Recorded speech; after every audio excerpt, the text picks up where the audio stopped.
waking up to a worse looking car than before sucks, but it doesn't have to be like that. You can use a ton of products, a ton of tools, but if you're following the wrong advice and the wrong technique, you're gonna make a lot of mistakes. That's why today I'm gonna go over 7 of the worst detailing advice and misconception. I'm talking about stuff that people argue in the comments all day long.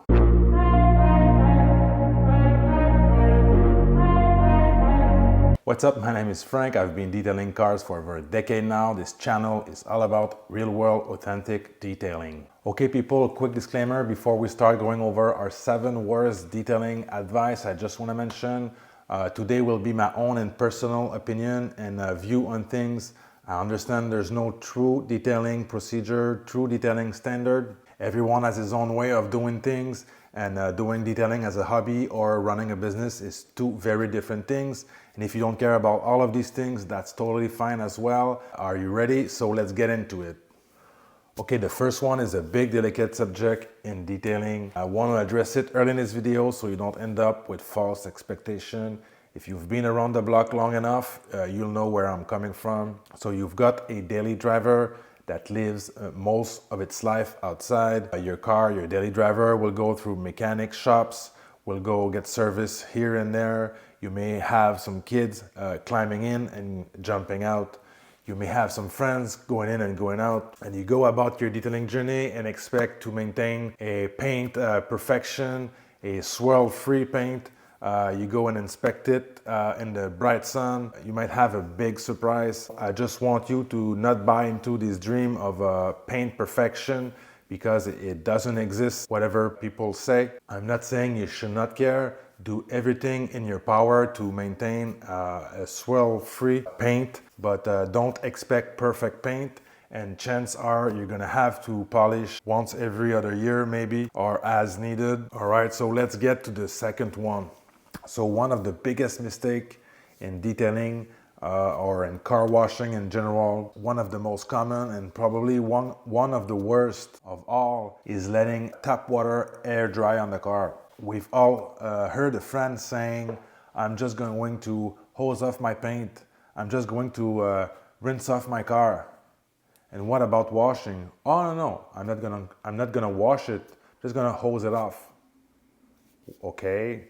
What about drying? Oh, the sun will dry it. Obviously, yes. So if you think about it, the water will evaporate, yes, and the sun is going to bake the minerals from the water inside your clear coat.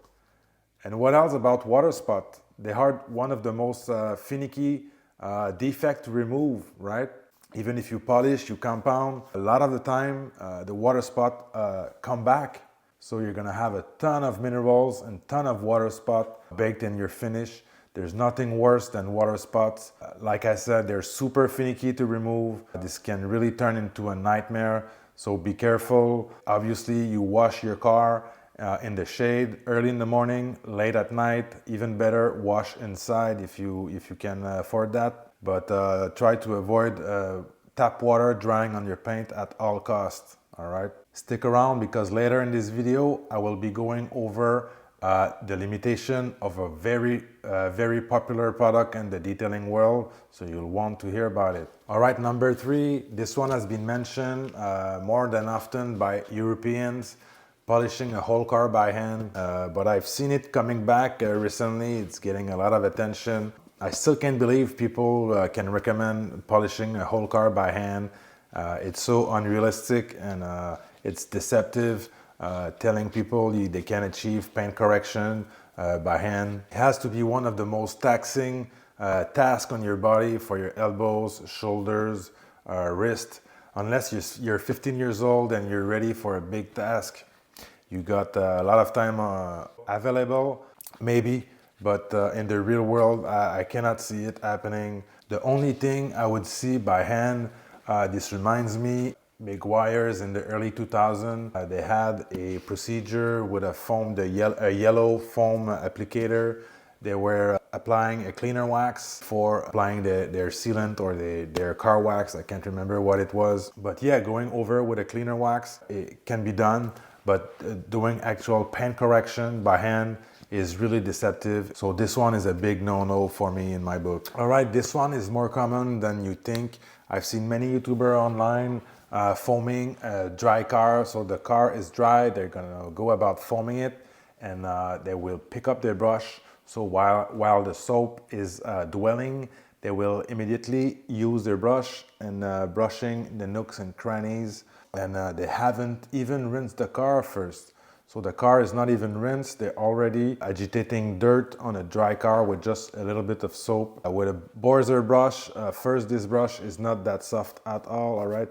This is more for engine bay, wheels, or not painted plastics. And if you take a makeup brush, they're really too flimsy. This is not really going to dislodge any dirt for that matter. So I think they don't have their place unless you're going to do a paint correction or you have a really neglected car. Here I'm talking about maintenance, working on your personal car.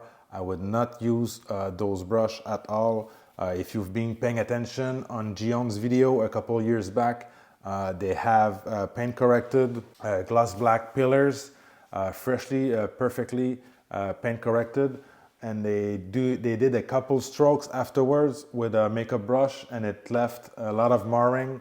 So those brushes are not that safe for paint, especially a Borzer. I really like the Borzer, but not on the paint. So if you're doing your own car wash maintenance and you're always using brushes like this around the window trims, between the door panels, maybe on the roof, around the headlights, you're gonna leave a ton of marring. Those are gonna accumulate and your paint will look like trash very quickly. So the pressure washer is probably more suitable option. You use your pressure washer around those edges, around those door panels. Try to aim your pressure around the window trim if that worries you, if the dirt tends to stick in there. But this is why we use a pressure washer, to go in tight places, to go around the window trim, and that's gonna do a good job for us. I've never seen my rubber seal or window trim that dirty for that matter, so I don't see the point of doing that. You might see it in the videos, but I really don't recommend you do that yourself on your own car. I'm gonna give credit to Gian for that one. Gian, in the same video they did on the gloss black pillar, they would tell you to use a credit card. You fold it in a microfiber towel, and then if you have a deep clean, you want to do like a yearly deep clean to your car, or before paint correction you want to strip everything down and take extra time, you're gonna use that tool and then go into the edges and under the window trim, around every panel. This technique is much safer. I would much prefer use microfiber towels than some type of brushes. So that one is a very good option. All right, number 5, guys. This one is delicate as well. There's a huge following for rinseless washes, but I need to put my 2 cents in there so you know where I stand about rinseless wash. Rinseless wash is fine if your car is lightly dirty, if it's mildly dirty, you live in the south, you just have some dust in there. It's the summertime, but for the northeast, I've seen a lot of people recommending in the winter to avoid a freezing temperature to do a rinseless inside without any use of pressure washer, not even a garden hose. They would just pre-spray with their rinseless and go to town with their sponges or their microfiber towels. For me, this is not acceptable on your own car. If you have a black car, even worse. If you care about micro scratches, whatever is the technology in today's rinseless. For me, with the thick dirt we get on the road with abrasive, the sand, the rocks, all the salt, the mag chloride they put on the road, it gets thick, it stuck to your paint. There's no way you're gonna remove that without scratching with rinseless, whatever, how good the technology has become. So rinseless is not a magic pill. I know there's a huge market for it, so be careful who you listen to. It might be a good solution, but it's not the end-all be-all solution. When you got harsh winter, you really need to pressure wash or do some type of pre-rinse. There's no way around that. There's other solution. I mean, the rinseless can be done safely, but you gotta use your common sense when you get a car that dirty. Especially here in the Northeast, car gets way too dirty for any type of rinseless, in my honest personal opinion. All right, guys, so stick until the end. We're going to talk about another delicate subject, and we'll give you some of my tips for decontamination, all right? All right, my friends, the fifth one, cleaning wheels.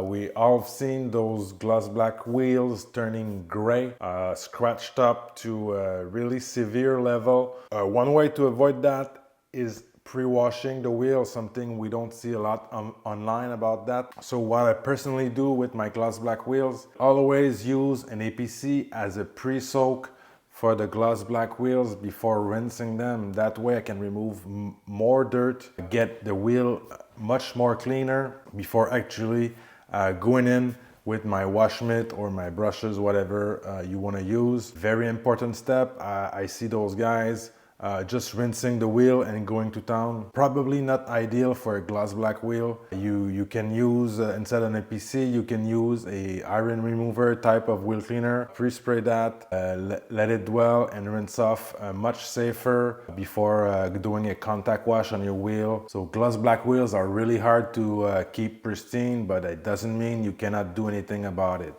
All right, my friends, the last one, I promise you a good one for last. This is the seventh advice. So I've seen people recommending cleaning your car without polishing or cleaning your ceramic coating. So let me give you my 2 cents on this.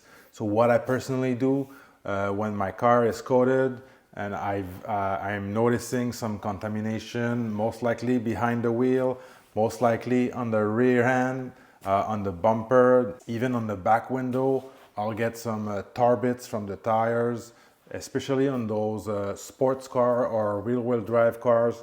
You'll feel when your car is clean, you can drag your hands at the bottom and you'll feel the paint is not as smooth, right? You'll feel some bumps. So most likely that is tar bits from the tires or iron particle from the braking system that's stuck on the paint. So instead of cleaning that, if you're not ready to polish, if you're not about to polish at that moment, so I will not clay that. What I personally do is I use an iron remover and a tar remover. So you do a good contact wash and you do a chemical only decontamination that is going to take care of 90% of what you are feeling. It's gonna bring back the slickness and it's probably gonna be better for the overall look of the paint. And if you have a ceramic coating, it's gonna revive it a little bit. So use a iron remover on the lower part, rinse that off. For the tar remover, what I recommend is CarPro Tar X. That's the one I use. So for solvent cleaner like CarPro Tar X, you'll want to dry the paint.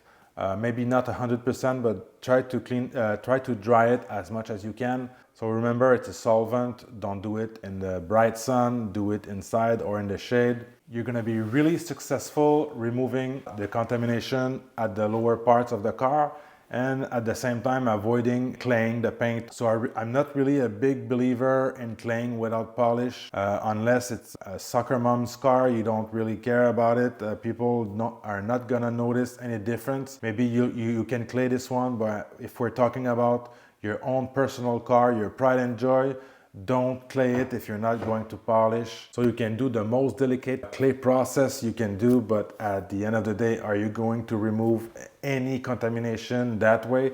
I'm not so sure. I would much prefer to use really expensive chemicals to decontaminate and avoid claying, because in my personal experience with claying, you can get a lot of marring.